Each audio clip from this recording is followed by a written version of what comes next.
महाराज जी जगन्नाथ जी मैं दर्शन करने गया ठाकुर जी के, तो पूरे दिन ठाकुर जी सामान्य रहते हैं, लेकिन रात्रि में आप शयन में जगन्नाथ जी को जब देखेंगे तो जैसे आज हमारा पुष्प श्रृंगार हुआ, ऐसे जगन्नाथ जी का रात्रि में पुष्प श्रृंगार होता है।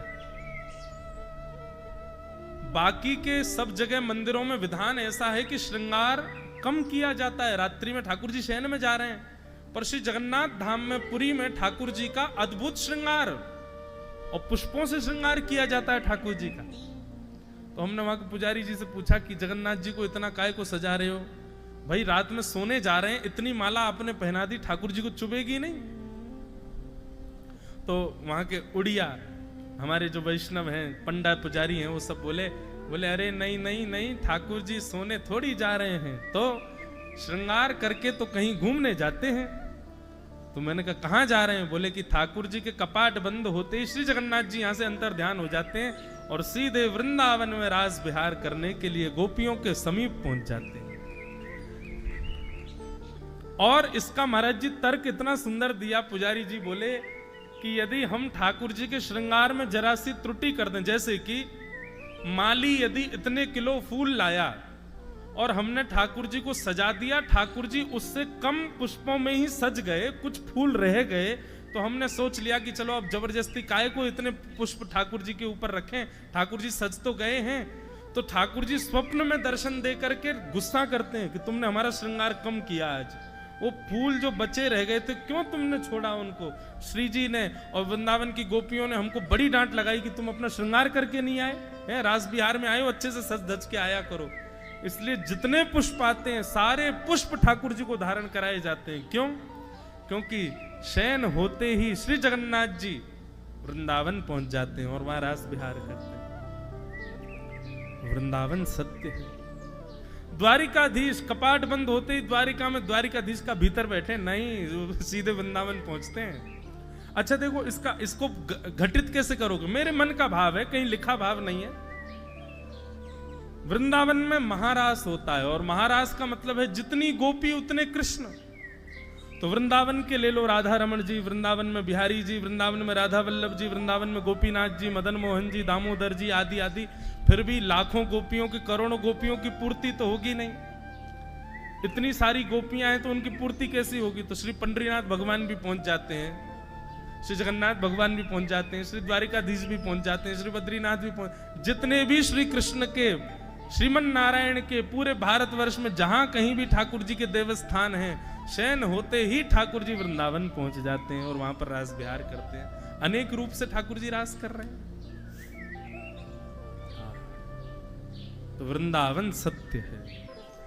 तो हमारे बिहारी जी के गोस्वामी, उन्होंने जैसे मैंने प्रणाम किया तो सच्चिदानंद की इतनी सुंदर व्युत्पत्ति की उन्होंने। देखो ब्रजवासी भैया बोले भले ही, सामान्य भाषा है ब्रजवासियों के, लेकिन सामान्य नहीं है ब्रजवासी। क्या कह रहे हैं? सच्चिदानंद रूपाय, सत चित और आनंद। तब वे कहते हैं, बोले ठाकुर जी के ये तीनों रूप कौन कौन से हैं? बोले प्रत्यक्ष कलयुग में सत्य ठाकुर जी के रूप का दर्शन करना है तो सत्य है श्री वृंदावन। श्री वृंदावन ठाकुर जी का सत्य स्वरूप है। क्यों सत्य स्वरूप है? आज भी वहां श्याम सुंदर लीला कर रहे हैं।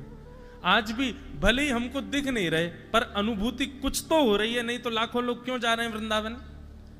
वृंदावन की चाट पकौड़ी इतनी भी ज्यादा बढ़िया नहीं है, स्वादिष्ट, कि भाई उसको खाने जाते हो लोग।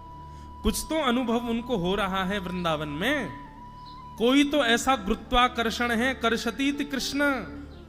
मधुसूदन पाद, उनका एक श्लोक है, मुझे स्मृति में नहीं है, मैं पिताजी महाराज से आज्ञा लेकर के आज कल सुनाऊंगा।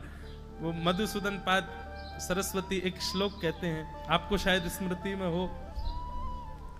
हे मन, अपने मन से कह रहे हैं कि तू वृंदावन मत जाना। और वो श्लोक होता तो और आनंद आता। बहुत सुंदर श्लोक, मुझे कुछ मेरी स्मृति में नहीं है। तू वृंदावन मत जाना, लेकिन मन कह रहा नहीं मैं तो जाऊंगा। बोले अच्छा ठीक है, तू वृंदावन चले जाना, लेकिन वृंदावन जाकर के वहां पर टेढ़ी टांग वाले से मत मिलना। मधुसूदन पाद सरस्वती कह रहे। बोले नहीं मैं तो उससे मिलूंगा। बोले उससे मिलेगा, नहीं मानेगा। बोले नहीं मैं तो मिलूंगा। बोले अच्छा मिल लेना, उसकी बात मत सुनना। बोले मैं तो सुनूंगा। तो कह रहे हैं बात सुन लेना लेकिन उसका पालन मत करना।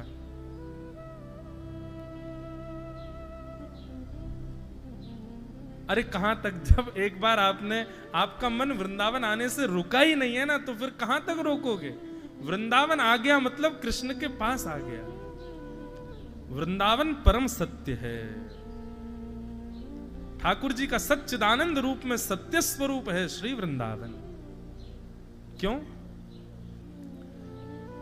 क्योंकि आज भी अनुभव होता है ठाकुर जी का वहां। और उस सत्य वृंदावन में चैतन्य कौन है? वृंदावन में चैतन्य वहां की श्री यमुना जी है। वो चैतन्य है, वो अचल नहीं है, चलती हुई दिख रही है। वो बात अलग है कि आज दूषित हमने बहुत कर दी, पर वो चैतन्य है। ब्रजवासी ये चैतन्य है। ब्रजवासियों को कभी कभी अगर कोई ब्रजवासी मिल जाए ना, तो कभी कभी उसको श्री कृष्ण मान करके ही उसके चरण स्पर्श कर लेने चाहिए या उसको हृदय से लगा लेना चाहिए। वो चैतन्य है। वृंदावन में जन्म लेने वाले, वृंदावन में विचरण करने वाले वहां के ब्रजवासी, ये सब चैतन्य स्वरूप हैं ठाकुर जी के। उनके दुर्गुणों को मत देखो, उनकी दूषित अवस्था, उनकी वचन बोली को मत देखो। वो श्री कृष्ण ही हैं। क्षण भर के लिए अपने चित्त में ये भाव लाकर के उनका दर्शन करो। इस प्रकार से यदि ब्रजवासियों को देखना प्रारंभ कर दिया जाए कि सब श्री कृष्ण हैं, ये सब चैतन्य श्री कृष्ण के स्वरूप हैं, निश्चित उन घूमते फिरते ब्रजवासियों में आज नहीं तो कल, कल नहीं तो महीने बाद, नहीं तो वर्ष बाद, कभी तो साक्षात त्रिभंग लली श्री कृष्ण के दर्शन हो जाएंगे। सत्य श्री वृंदावन, चैतन्य वहां के ब्रजवासी, वहां की यमुना जी, ये चैतन्य है, चैतन्य श्री कृष्ण है। और वृंदावन में आनंद कौन है? रसिक जनन के मध्य में बैठ करके जब भगवत चर्चा गुणानुवाद सुनकर के चित्त में जो स्फूर्ति स्फुटित होती है, जो प्रस्फुटित होती है स्फूर्ति, वही आनंद है। सच्चिदानंद रूपाय। वृंदावन चले गए तो स्थूल श्री कृष्ण से मिल लिए, वृंदावन जाकर के ब्रजवासियों से मिल लिए तो समझो चैतन्य श्री कृष्ण से मिल लिए। और वृंदावन जाकर के वहां के भगवत रसिक जनों के मुख से यदि वृंदावन के गुणानुवाद यश कीर्ति का श्रवण कर लिया और उसको श्रवण करके चित्त में एक स्फूर्ति हो गई, एक रोमांच सा होने लगा, तो समझ लो आपके चित्त में आनंद श्री कृष्ण प्रकट हो गए। सच्चिदानंद रूपाय। श्री कृष्ण के ही तीन रूप हैं। ये ऐसा भाव एक ब्रजवासी को प्रणाम किया तब उन्होंने ये दिया, सच्चिदानंद रूपाय। भगवान के तीन रूप हैं, सत्य, चैतन्य और आनंद। श्री दत्त भगवान के भी जो दर्शन हो रहे तीन रूप हैं, यह भी सत्य, चित्त और आनंद है। सच्चिदानंद रूपाय।